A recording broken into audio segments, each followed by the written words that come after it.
I saw someone talking on TikTok a few months ago about how the Sweat Tour was flopping because they shouldn't have chosen stadiums for the tour and they should have chosen smaller venues.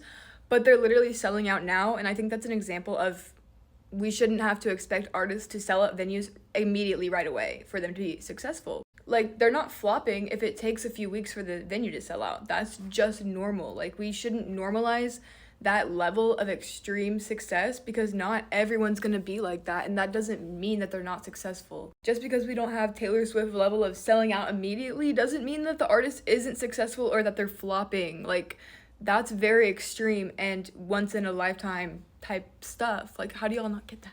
Because the fact that things sell out immediately is also like a big problem because there's a lot of resellers, and if that happens to smaller artists all the time and we're expecting that, I feel like the resellers have rotted our brains to just come and expect them to take over our lives, and we should not put up with that. We should not, because but yeah, let's stop normalizing people having to sell out immediately because it can take a few weeks and that's normal. Like, they still have a lot of fans that are really happy to go to their shows. They might just need the money.